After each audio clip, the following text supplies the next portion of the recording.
Hey Nick, we need a tagline for the podcast. No. Real life opinions. Movie reviews told by fans and not critics. All right. Welcome to episode 1 of Real Life Opinions podcast. We are starting off with one of the most classic movies ever made, in my opinion, of course. Raiders of the Lost Ark. Jeff? Hi, Jeff here. You all know Corey for anyone that's been following Real Life Opinions for a while, and we're trying out the podcast business. Terrible idea. We're going to lose everything we own. It's going to be like gambling on black. You know, sounds like a good idea at the time. That's why I bet on purple. You bet on purple, eh? Yeah, I see. Haven't won yet, but one day. one day. So we've just got it on in the background. This movie doesn't really need any introduction or to have us blow by blow. But, first off, I'm just going to point out that my linguistic capabilities, very subpar. So when you hear me go blow by bow instead of blow by bow, it's just like an attribute to the podcast. And linguistics was also not a word, but linguistics, you know. But it's okay. We love you. So yeah. Thank God. God. Watching this in the background, everybody forgets that the one explorer guy with them right there, the one on the left there, Doc Ock, Alfred Molina, doesn't even look like him hardly. No, well, he's so young in this, right? I'm pretty sure this was his first major movie. He probably did stuff in his own country, but first major movie in America for sure. So, and, you know, it's such a small role, but he's actually really memorable for like what it is. Like it could have just been like a one and done, but like, and I guess it was a one and done. It really was because he spoiler alert. We will be spoiling this. When was Raiders made? 1978, I believe. 78. So because Star Wars New Hope was 77, and this came out in 78. Ay caramba. So spoilers for a 45-year-old movie. Yeah, if you haven't seen it, you know what? Just don't bother watching movies again. Why are you listening to us? Yeah. Like, if you haven't heard of Raiders of the Lost Ark, there is zero reasons to be listening to a movie podcast. Yeah. Hey, this seems interesting. Harrison Ford, that's that guy from that movie.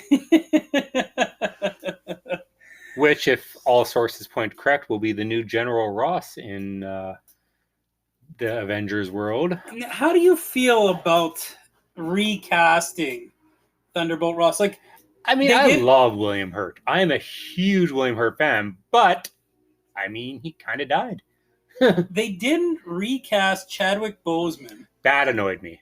No offense to, of course, Chadwick and his family, but his character could have been easily recast. Well, and Chadwick went on record as saying, I want to be recast. Right? And to like, I almost feel like it's a disservice to that character to not recast him. But to guess, William Hurt died, boom, Harrison Ford's the new Thunderbolt Ross. That said, I read yesterday that Disney might be scrapping that movie. The Thunderbolts movie? Yeah. Really? So, we'll see. But alas, we're off topic of Indiana Jones. All roads lead to Marvel, okay? Like, that's just the world we're living in. Yeah, no kidding, hey? I see so much of this, and I don't know if you've ever been on the ride in Disneyland, but God, I love the ride in Disneyland. Oh, look, Disney bought Marvel. They also bought Lucasfilms, which was, Also, yeah. Yeah, like, why don't they just own everything, right? Yeah, just buy DC and put us all out of our misery. We could finally get you remember the Amalg comics? Where, like, it was a hybrid of, like, Superman and Thor, or, like, a hybrid of Jubilee and Wonder Woman. Do you ever remember those comic books? I don't actually, which is weird because that was right, like especially like Jubilee's prime there. I was heavy into comics at that point, so I'm surprised I don't remember that. The coolest, which obviously is the coolest, was Wolverine and Batman. I think it was called Dark Claw. Like the most badass thing you ever saw. I saw that. I thought that was just a fan thing. No, that was a real comic book that was released back in the 90s. All right. All right. So we're just coming up on the part where the iconic bowl comes down in the movie. I said bowl, not bowl, didn't I? I'm not sure what you said. Man, this is going to be a slog, this podcast, until I learn how to talk properly. Luckily, he's only 40 years old, so he's got lots of time left to figure it out. Yeah, I think that the reference is Over the Hill, Corey. I've got less time in front of me than behind me. Yeah. You, as a man who is 3.5 years older. older than me, you realize how much runway we were running out of right here. Yeah.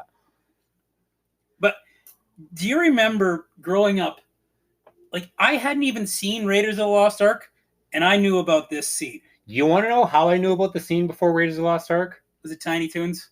Close.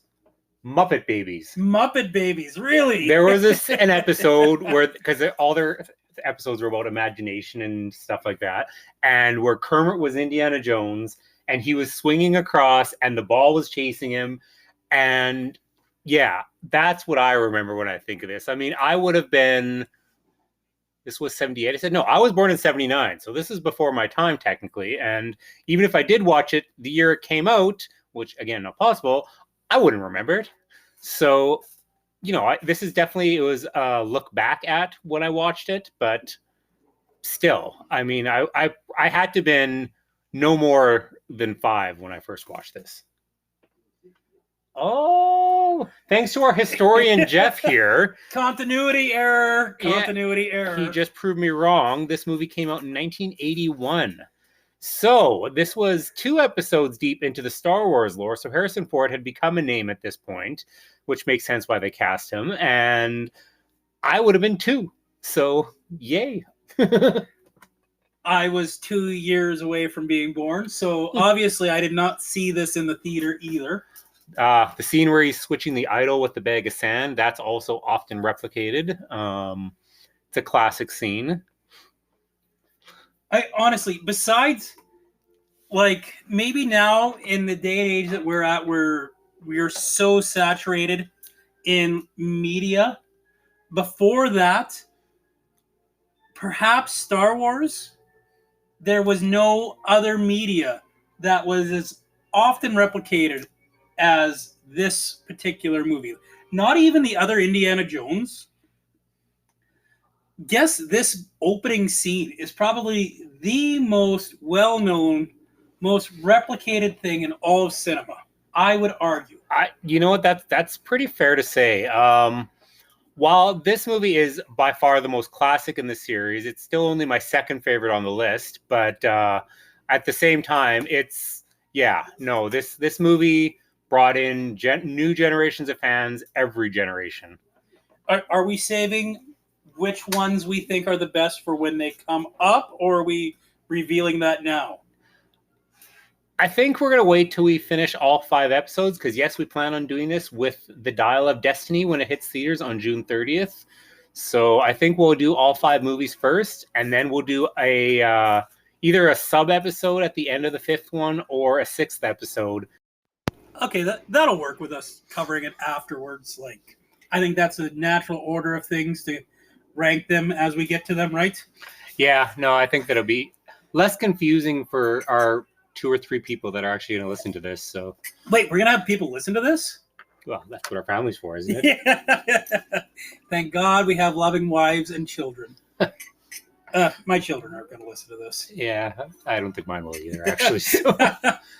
Our wives will. Yeah. At least 5 seconds anyway. So yeah, they'll be like, "Oh, way to go, honey! That was a good. You did a podcast! Yay!" We get a gold star. So we got to talk about the scene where Indy's running across the hill. All the Aboriginal. Is that what we have to call them now? I think that's probably the best ethically choice. the Aboriginals of where the idol was at are chasing him down the hill, and he's yelling, "Start the plane!" And his pilot there is just sitting there fishing with a stick and a rope, and he's like looking up, looking at his fish, looking up, looking down, doesn't want to let go. Indy and Alfred Milano were just in this death-defying thing. This evil Nazi conspirator is like stolen this idol from Indy, and this guy's just fishing on the boat, living his best life. Yeah. And then he gets in the plane, and there's snakes in his plane, and you find out he doesn't like snakes, and we'll talk about that more later, but that's the start of a trope that lasts the entire series. So yeah, onto the often forgotten offshoot, snakes on a plane. Right. Well, obviously that's where they got it from. That's obviously. Like Sam Jack's like, yeah, man, you remember Indiana Jones? That, but with me. Just rubbing his hands like, oh, and nothing to do with architecture. Yeah, well, to be fair, he's an archaeologist, not an architect. You've got some Ted Mosby on your mind right now. Yeah, that's true. No. Yeah, he's just like, oh, I want some of that big Indiana Jones money. Yes. Which brings us to the best part of the eyes of the show, and that's Marion Karen Black. You know, I know I was telling you this before we were recording, Corey, but yeah, back in the day, she was one of the reasons why this was one of my favorite movies. She was not hard to look at as a young teenage boy. Had a biggest crush on her. I love this intro in the bar where she's trying to outdrink. Yeah. Is it a man? Is it a woman? I think it's a man, and that's what makes it more impressive, I guess. So it's a little like it's a pretty ugly man or woman either way. So we can keep it androgynous just for the sake of argument, but I think it's a dude. So I always thought it was a girl growing up, but you know, the fact that there's the debate about it, it's Pat situation going on here. For those who didn't watch Saturday Night Live in the 90s, just move on. Not worth it. Not worth it. You do not need to watch It's Pat, the movie. Oh, that's right. They made a movie. They made a movie.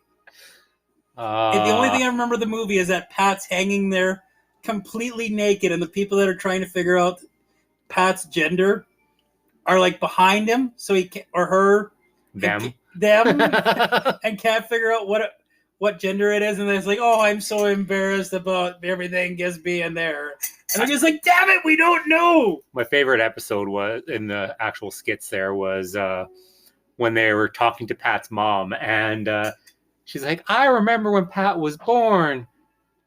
Pat came out, and the doctor said, it's a... And, like, everybody leans forward to listen. Baby! That never got old. So, this intro in the beautiful and ravishing Karen Allen, you loved her appearance in Kingdom Skull? I like that she was in Kingdom Skull. This obviously being the first showing of, like, hey, this chick is hot.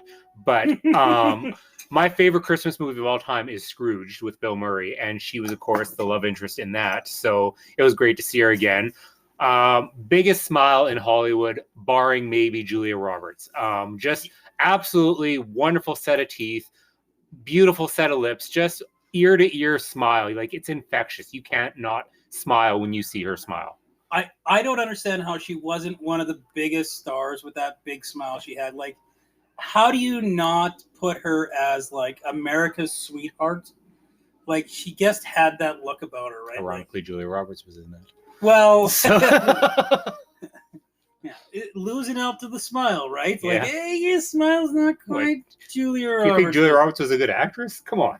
That's all she has, her smile. You know what? I liked Erin Brockovich back in the day. I thought she did really good in Erin Brockovich. Yeah, she was all right.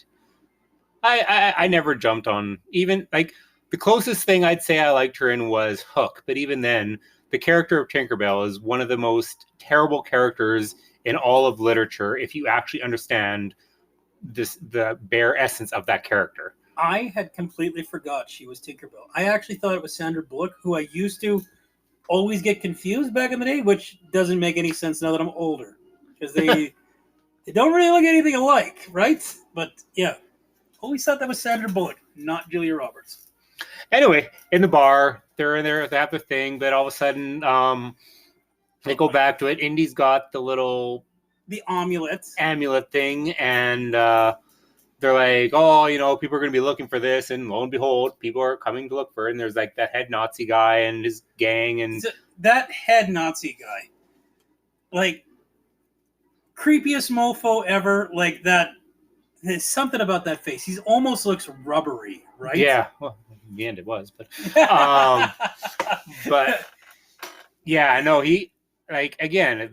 I swear they took a dictionary and looked up ugliest people in Hollywood, and they hired them for this movie. Well, the extras and everything like that, right? Yeah. Like their ugly person game was on point for this movie. Yes. And I mean, that could be construed as racist. I apologize. That's not where I'm going for. I'm just saying they're ugly. I can be rude as all I want. I am not a racist. You're German. You can call Germans ugly. Yeah. Yeah. I'm German. I hate everybody equally. Yeah, kids, if you're wondering, just move on. When he came up and that omelet was, I'm going to say it, omelet all the time. Yeah, apparently. I didn't realize it was made out of egg, but that's cool. So, well, it ends up in a fire, right? And like that badass moment where he like brands himself with it so that he can get the shape of it. That is just, yeah. That's a commitment is what that is. I mean, I don't know what Hitler's paying that guy, but dude, he's obviously getting paid. Can we talk about like Hitler's, like, what did he have over these guys to do this kind of stuff, right? Like, you see them jumping in and out of vehicles. They're like, they light a bar on fire to get a piece of gold from this random chick. Like, is he like paying them in gold bars he got from like Jewish people or something like that? Probably. Like, I feel that's a conversation best left for another off-air time. Yeah, so they escape. They get to this marketplace. I think the movie is supposed to take place in Morocco, at least at first. Morocco. Should we double check with the Google machine? I don't know. Is it trustworthy? Yay. All those fandangled internets out there. Well, it did correct us on the date earlier, so yeah, it did. That's okay. I never claimed to be smart. That's the difference. So the education. Tuscany. They're in Tuscany. Where the hell is that? It is by the Sahara Desert. Tuscany. That's a very broad range of land. It's only the biggest desert in the world. Yeah. Right? But okay, sure. Let's go with that. I love the marketplace fight. Like that scene alone with the swordsman and Indiana Jones, and he whips out the pistol and shoots the guy. Funniest scene in the world, and people like remember that scene vividly, but only true fans know the whole story behind it, because you've got this guy with these fancy swords, and he's hi, and you got Indy just casually with a smirk on his face, pulls out his pistol and just shoots the guy dead. Now, the fun part of that scene is that Harrison Ford actually had diarrhea during the filming of that scene, and he couldn't do the sword fight that was originally scripted. So he improv'd the spot where he pulled out the pistol and shot the guy, and they loved it so much they kept it. So that scene is so recognized to this day, but yet it wasn't meant to be that scene. The genius of Harrison Ford at that time, like, the dude was just meant to be a movie star, right? Like the humble beginning of being a carpenter, and guess like being invited on set with Star Wars, like, he could just get away with that, right? Most actors, the director would be like, you do the scene I wanted. I wanted this big, massive knife fight. Comes up, one of the most iconic scenes in the movie. And this movie is full of iconic scenes. Well, what's interesting is if you ever looked into any movie that Steven Spielberg's produced, if you ever look behind the scenes in them, he has always gone out of his way to change a scene, say, you know what, I think it would be better this way.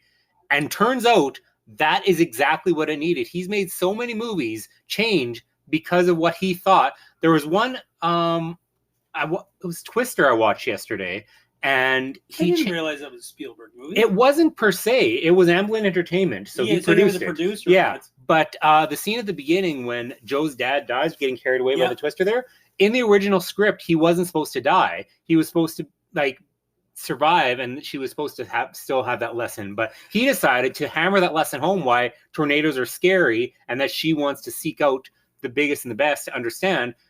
He said, no, let's make him die, so it hammers the point home. So that was Spielberg's addition to the movie. That really created heart in that movie. Right. Like, without that depth to give it why she was so obsessed. Right, exactly. And that's most producers who do that. And most producers do try to change things in movies. They do. I mean, look at the Warner Brothers DC fiasco.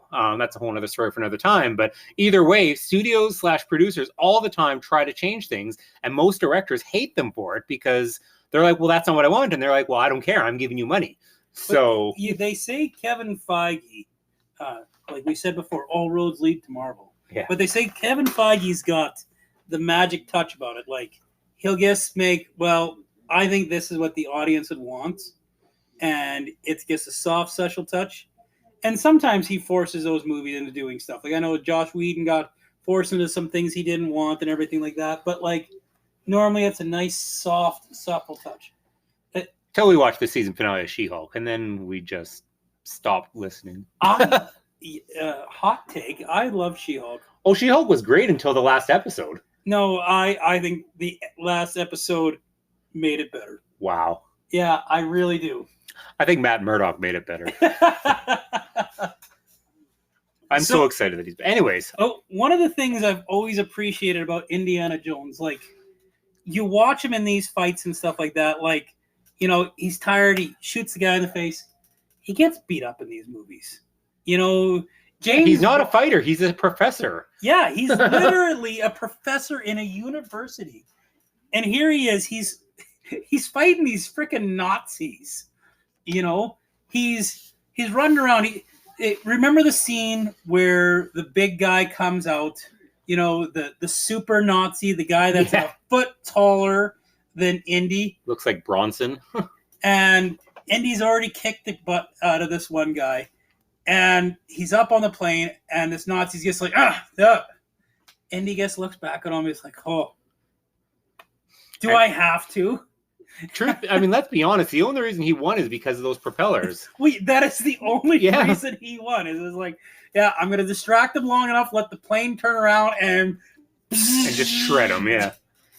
I kind of backtracking a little. The scene where he gets dumped in that snake pit there. Oh. We already established at the little opening scene there that he hates snakes. Great, fine. Now they dump him in a pit covered in snakes, and these are real snakes. So could you imagine if Harrison Ford genuinely had something against snakes? I wonder if he didn't, because there's genuine emotion on his face about it. There's genuine fear. One of the best stars of all time, obviously. So a top tier actor, but I guess we've already established this character dislikes snakes, and then you trap him down there, you throw Mary in from the top in that classic fall scene, and then she does her classic Marion where she's just like, I don't need you, you just drop me right now, and then she gets face to face with that King Cobra. Yeah. It's just kind of smart ass, here's what you get. You just you take your rescuing from me, and you be happy. See, I think I'm a creepy crawler guy. I love snakes. I love rats. I love spiders, all that thing. So the only reason I would be scared crapless in that part is because they could kill you. Other than that, if they were harmless snakes, I would have been whatever. They're snakes. Only the deadliest snakes on the planet. Right? No big deal. Yeah, it's fine. I I liked how throughout the movie, very subtly, they kept showing the box with the Ark in it and just different things happening to the box. Like we just passed the scene where the Ark's logo with the Nazi brand on it gets burned off by some mysterious, arguably godlike force. So Yeah, I've never noticed it before this viewing. You know that?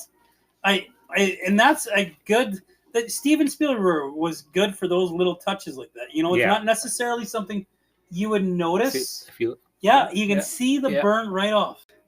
I love how they got a stowaway after they, Indiana Jones.